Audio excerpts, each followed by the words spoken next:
To the uninitiated, all hot dogs look pretty much the same. But in truth, all hot dogs are not created equal. First you have an all-beef Frankfurt. Then you have a meat Frankfurt, which can be pork and beef. And then you have a third type that also can include chicken.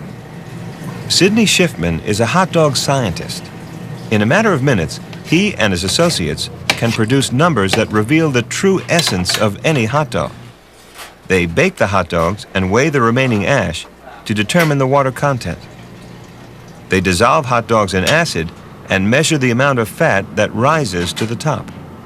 The reading gives us a direct determination of the fat content of the sample with which we're working.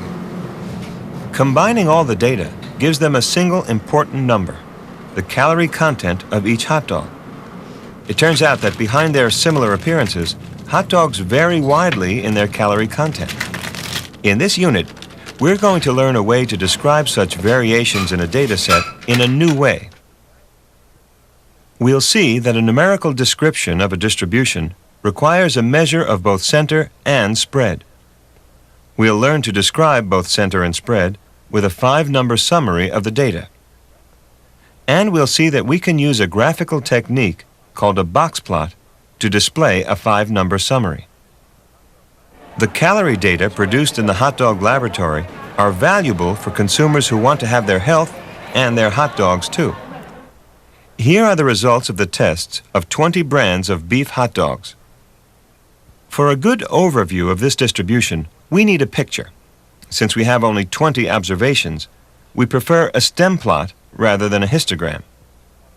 There's quite a large range in the calorie content, from 111 in the lowest brand to 190 in the highest two. We can see that the distribution is a bit irregular, with 2 small gaps. It's fairly common for small sets of data to have irregular distributions. Now let's describe the distribution numerically. We'll use the median to tell us the calorie content of a typical beef hot dog. Since we have 20 brands, the location of the median is 20 plus 1 divided by 2, which equals 10.5. That's halfway between the 10th and 11th hot dog in the ordered list. The stemplot already arranges the data in order. That's an advantage of stemplots. But we'll write the ordered values here for easier viewing. The 10th and 11th values are 152 and 153, so the median is the average of these values, or 152.5 calories. Knowing the center of a distribution like this is a good start, but to really understand the data, we need to know something about the spread of the data as well. The smallest and largest values help show this. They're often called the minimum and maximum values. But looking at just these 2 values isn't enough. The lowest value, 111 for instance, lies quite a bit below the next smallest value, and so it doesn't tell us much about the distribution as a whole. To get a fuller picture of the spread, we can find the points in the distribution that are 1/4 and 3/4 up the list. These points are called, logically enough, quartiles. The quartiles are found in a way similar to that used to find the median. The 1/4 point should be the center of the observations between the minimum value and the median. So we'll find the median of this part of the distribution. That'll be the first quartile. Doing the same thing for the upper half of the distribution will give us the 3rd quartile. The 2nd quartile, by the way, is the median itself. So let's find the quartiles of our hot dog distribution. We found that the median fell here, midway between the 152 and 153 values. So these 10 values lie below the location of the median. The first quartile is the median of these 10 observations. That's midway between the 5th and 6th value, or 140. The 3rd quartile is just the median of these 10 observations. Once again, this is the average of the 5th and 6th values, or 178.5. The median and the quartiles, together with the smallest and largest observations, give a compact description of the distribution. The median marks the center. The quartiles contain between them the middle half of the data. The 2 extremes show how far out the data extend. These 5 numbers are called the 5-number summary of the distribution. Let's take a look at another distribution and break it into quartiles to be certain we understand how it all works.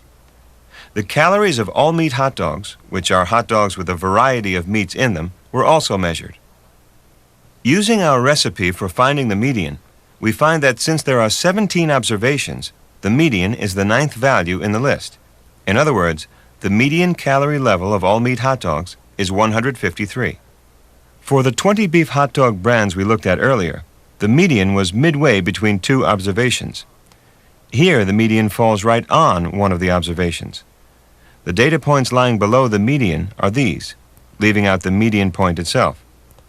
The first quartile is the median of these 8, or 138.5. These 8 points lie above the median, so the third quartile is their median, or 180.5. So the 5-number summary for calorie counts in meat francs, the minimum and maximum observations, and the 3 quartiles, is 107, 138.5, 153, 180.5, and 195. These 5 numbers give us an excellent short description of several important aspects of a distribution. The median marks the center. The quartiles catch the central half of the data between them, so the distance between the quartiles indicates the spread of the central part of the distribution. Like the median, the quartiles have the advantage that they are not changed by a few outlying observations. And finally, the 2 extreme values show how far the distribution extends in each direction. So the 5-number summary describes center, spread, and gives an indication of symmetry or skewness. Not bad for 5 numbers. In statistics, the best description of data often combines the precision of numbers with the clarity of pictures. The 5-number summary leads directly to a very handy way to picture a distribution called a box plot. Here's a box plot of the calorie counts for all beef hot dogs. First, we create a scale marked off in calories. Now we add a box with ends at the first and third quartiles. This box spans the central half of the observations. Mark the median with a line inside the box. Finally, extend whiskers at each end of the box up to the largest single observation and down to the smallest. A box plot is thus just the 5-number summary in a picture.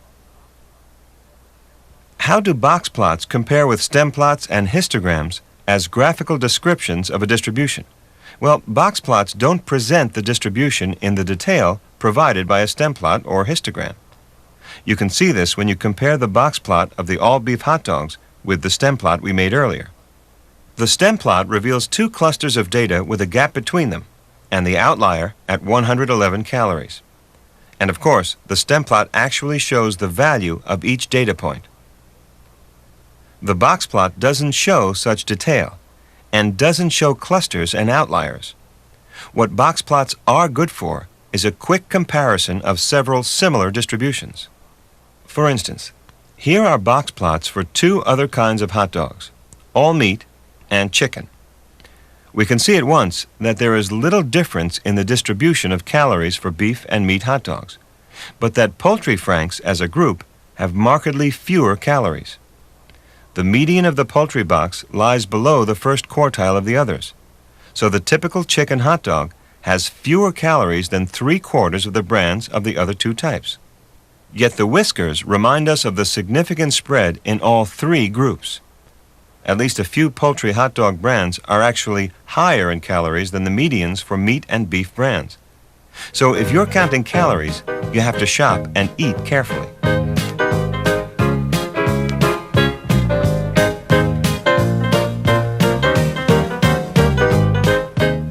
In this unit, we've learned a valuable way to describe with numbers both the center and spread of a distribution, the 5-number summary. And we've learned yet another way to display a distribution, box plots.